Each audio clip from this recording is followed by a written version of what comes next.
Finally candidates जो wait कर रहे थे आरआरसी एनईआर गोरखपुर के अप्रेंटिसशिप के मेरिट लिस्ट का, हमने आप सबको अभी 3 दिन पहले वीडियो बना कहा था। मेरी यहाँ एनईआर में बात हुई थी। अप्रैल के सेकेंड वीक में पूरे चांसेस हैं आपकी मेरिट लिस्ट जारी होने के, और फाइनली यहाँ पे अप्रेंटिसशिप की मेरिट लिस्ट जारी हो चुकी है। जैसे आप ऑफिशियल वेबसाइट पे आएंगे, आप देखेंगे यहाँ 9 अप्रैल 2024 के डेट पे आपको 3 अपडेट मिल जाएगी। एक तो है कट ऑफ यहाँ पे डॉक्यूमेंट वेरिफिकेशन के लिए, सेकंड है कैंडिडेट्स की लिस्ट जो डीवी के लिए बुलाए गए, और थर्ड है मेडिकल सर्टिफिकेट का प्रोफार्मा जो आपको बनवा के ले जाना होगा, अदरवाइज आप वहाँ पे डीवी में पार्टिसिपेट नहीं कर पाएंगे। तो चलिए यहाँ पे कट ऑफ भी देखेंगे, कैंडिडेट्स की लिस्ट भी देखेंगे, मेडिकल प्रोफार्मा भी देखेंगे, और इन तीनों चीज़ों को हम आपके साथ टेलीग्राम पे भी शेयर कर देंगे। साथ में हमने डिस्क्रिप्शन में भी आपको लिंक दे दी, यहाँ से भी आप डायरेक्ट इसको डाउनलोड कर सकते हैं। तो सबसे पहले आप देख सकते हैं यहाँ पे ये है आपका मेरिट लिस्ट। ये है आपका डीवी के लिए। पहले तो यहाँ आवश्यक निर्देश आप देख लीजिए क्या क्या है। ठीक, following candidates have been shortlisted for DV, तो नीचे लिस्ट दी गई है, वो शॉर्टलिस्ट हुए हैं। आपको जाना कहाँ है, तो candidate should report at the main gate of the PCPO's office. PCPO होते हैं प्रमुख मुख्य कार्मिक अधिकारी कार्यालय। ठीक है, जो प्रमुख कार्मिक अधिकारी कार्यालय हैं पूर्वोत्तर railway, north eastern railway Gorakhpur के मेन गेट पे आपको क्या करना है, रिपोर्ट करना है। क्या क्या लेके जाना है, तो डॉक्यूमेंट्स आप यहाँ पहले देख लीजिए, बहुत इंपॉर्टेंट है। ऑनलाइन जो आपने फॉर्म भरा था उसकी कॉपी, 10वीं की मार्कशीट और सर्टिफिकेट, ITI की मार्कशीट एंड सर्टिफिकेट। ठीक, ओरिजिनल एंड फोटोकॉपी दोनों रखना है, ध्यान दीजिएगा। जो मेडिकल प्रोफार्मा उसमें मेडिकल फिटनेस सर्टिफिकेट आपको बनवा लेना है। एक valid photo ID card like Aadhaar card, DL, ठीक, कुछ भी हो सकता है आपका। 2 colour recent passport size photograph. इसके अलावा जैसे आपका जाति प्रमाण पत्र है, सेंट्रल गवर्नमेंट वाला होना चाहिए, जो भारत सरकार उस पर लिखा रहे वो वाला होना चाहिए। नेक्स्ट, अगर आप PWD हैं तो उसका certificate and photocopy. Service certificate, अगर एक्स सर्विसमैन है तो उसका आपको सर्टिफिकेट देना है। तो ये सभी डॉक्यूमेंट्स आपको लेके कब जाना है, देख लीजिए यहाँ पे, मे रिपोर्ट ऑन 17 मई, ठीक है, एट 10 AM। कब जाना है, document verification. However candidate unable to report on the schedule, जो शेड्यूल डेट दी गई है, अगर उस पर आप नहीं जा सकते तो एक लास्ट यहाँ पे 17 मई आपको दिया गया, इस पे आपको जाना होगा। जो भी कैंडिडेट्स उनका किसी भी डेट पे अगर नहीं जा पा रहे हैं तो 17 मई को जरूर चले जाना, अदरवाइज आपका यहाँ पे डॉक्यूमेंट वेरिफिकेशन निरस्त हो जाएगा। अगली लिस्ट अगर कंसीडर भी की जाएगी उसमें आपका नाम फिर से नहीं आएगा। ठीक है, आपके नाम के आगे डेट वगैरह सब दी हुई है कब आपको जाना है। यहाँ जब आप जाएंगे, यहाँ पे सिलेक्शन होने के बाद जब आप डीवी करवा लेंगे, उसके बाद फाइनल मेरिट लिस्ट आएगी जिसमें आपको फिर ज्वाइनिंग करना होगा। मेरिट आपकी 10वीं प्लस ITI के एवरेज के आधार पे बनाई गई है। कब से स्टार्ट है डीवी, तो देखिए 23/4 है, 23/4 फिर 14/5। ऐसा एक चीज ध्यान दीजिएगा यहाँ पे कि आपको ये सीक्वेंस में नहीं मिलेगा।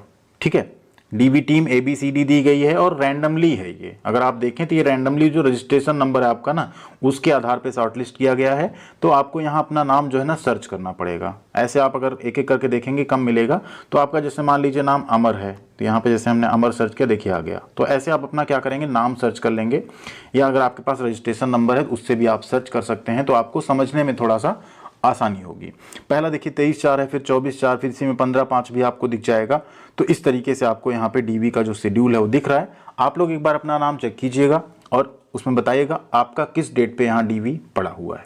ठीक, जो स्टार्टिंग डेट हमें दिखी अभी तक तो शायद वो 24/4 नहीं 22/4 भी यहाँ पे। तो एक बार आप लोग देख लीजिएगा आपका कब है। 22/4 है, किसी का 29/4, 6/5, 14/5, इस तरह से बहुत ही थोड़ा सा खिचड़ी बना के कहीं ना कहीं इसको दिया हुआ है। एटलीस्ट इनको ट्रेड वाइज देना था, ट्रेड वाइज बुलाते डीवी के लिए तो ज़्यादा बेहतर होता है यहाँ पे। ठीक है, सभी ट्रेड मिक्सअप जा रहे हैं, कभी कोई ट्रेड कभी कोई ट्रेड, तो ये थोड़ा सा कहीं ना कहीं अच्छी बात तो नहीं लगी एनईआर गोरखपुर की। फिलहाल अन्य जोन जो है वो ऐसा नहीं करते, ट्रेड वाइज लिस्ट जारी करते हैं, तो थोड़ा सा सही रहता है यहाँ पे। या डेट वाइज जारी करो या आप ट्रेड वाइज जारी करो। तो यहाँ पे अगर आप टोटल देखें तो ये पूरी लिस्ट आप देखेंगे 73 पेज की लिस्ट है, मतलब बहुत सारे कैंडिडेट्स यहाँ पे आपको शॉर्ट लिस्ट होते हुए दिख रहे हैं। आइए कट ऑफ देख लेते हैं, आप लोग भी अपना कट ऑफ एक बार देख लीजिए। अगर आपका कट ऑफ इस कैटेगरी में आता है तो आपका भी नाम यहाँ पे होना चाहिए। अब कट ऑफ पे अगर एक नजर डालें यहाँ पे, तो ये जो हाई स्कूल प्लस ITI के एवरेज से जो कट ऑफ बनाया गया, आप यहाँ ट्रेड वाइज देखिए। कारपेंटर का अगर आप देखें तो अनरिजर्व में 65% पे सिलेक्शन है, EWS में कोई नहीं है, SC में 58.65, ST में 52.48, 55.03, इस तरह से है। इलेक्ट्रीशियन ऑब्वियस सी बात है हाई जाएगा कट ऑफ, 88.3 अनरिजर्व में, 85.17 EWS, 86.87 SC, 85.14 ST, 87.67 OBC। ठीक है, बाकी आप देख सकते हैं। फिटर भी आप देखिए तो 83 से स्टार्ट हो रहा है रिजर्व का, मतलब 80 के आसपास ही आपको घूमता हुआ दिख रहा है। फिटर के जो कांटे हैं वो आपको। मशीनिस्ट में अगर आप देखें ये भी आपको 80 के ही रेंज में लगभग दिख रहा है। तो आप लोग एक बार देख लीजिएगा आप किस कैटेगरी से, आपका कट ऑफ में अगर फॉल कर रहा है तो आपका भी लिस्ट में नाम होना चाहिए।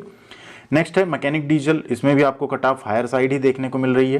पेंटर में कट ऑफ थोड़ी कम जाएगी क्योंकि थोड़ा सा अनपॉपुलर ट्रेड है। 60-65% पे भी आप देखिए सिलेक्शन हुआ है। इवन देखो 54% पे भी सिलेक्शन हुआ है एससी कैटेगरी में। 63 पे हुआ है सिलेक्शन, किसमें, ट्रिमर में। टर्नर और वेल्डर में अगर आप देखें तो टर्नर में हायर साइड जाएगी कट ऑफ, वेल्डर भी ठीक ठाक कट ऑफ यहाँ पे गई है, ठीक है, 79-80 के इर्द गिर्द है। जो सेकंड लिस्ट अगर आती है तो उसमें थोड़ा सा कट ऑफ डाउन हो जाएगी। तो इस तरीके से आप देख सकते हैं यहाँ पे जितने ट्रेड थे सभी ट्रेड का यहाँ पे कट ऑफ जारी किया गया है। इसे भी हम टेलीग्राम पे शेयर कर देंगे, वहां से आप लोग एक बार अपना मिला लीजिएगा। ये है आप सबका मेडिकल प्रो फार्मा शेड्यूल 2, आप देख सकते हैं। इसको आपको डाउनलोड करना है, यहाँ अपना पासपोर्ट साइज फोटो चिपकाना है, ठीक। फोटो जो है मेडिकल ऑफिसर अटेस्ट करेगा, इसको कंप्लीट फिल करना है। चले जाना है डिस्ट्रिक्ट हॉस्पिटल, वहां पे आपको कुछ एक पर्ची कटवा के इसको साथ में अटैच करके दे देना है। ये आपको सारे टेस्ट के बाद फिल होके मिल जाएगा। और ठीक है, यहाँ देखिए एक चीज लिखा है, should be printed on single page at both side. ध्यान दीजिए, दोनों तरफ इसको प्रिंट कराइएगा, एक एक पेज पे मत कराइएगा। एक तरफ ये, दूसरी तरफ बैक साइड ये, ठीक। एक ही पेज में आपका हो जाएगा, 2 पेज की आपको जरूरत नहीं पड़ेगी। यहाँ प्रॉपर स्टॉम्प वगैरह लगवा के आपको फिर ले जाके सभी डॉक्यूमेंट जो हमने पहले बताए थे, इसके साथ में मेडिकल फिटनेस सर्टिफिकेट, सभी की original copy and photocopy self attested आपको लेके चले जाना है निर्धारित डेट पे जो आपके लिस्ट में दी गई है, और वहाँ पे अपना डीवी करवा लेना है। जो भी कैंडिडेट्स किसी रीजन से अपने जो मेंशन डेट है उस पर नहीं जा सकते हैं, कुछ डॉक्यूमेंट की कमी रह जाए, टिकट ना मिले, कोई भी रीजन हो, तो आप लोगों के लिए एक डेट निर्धारित है 17 मई, उस दिन आपको जरूर पहुंच जाना है। अदरवाइज फिर आप यहाँ पे बाहर कर दिए जाएंगे लिस्ट से, ठीक है। थैंक यू वेरी मच, ख्याल रखिएगा अपना। मिलते हैं अगली अपडेट के साथ अगले वीडियो में।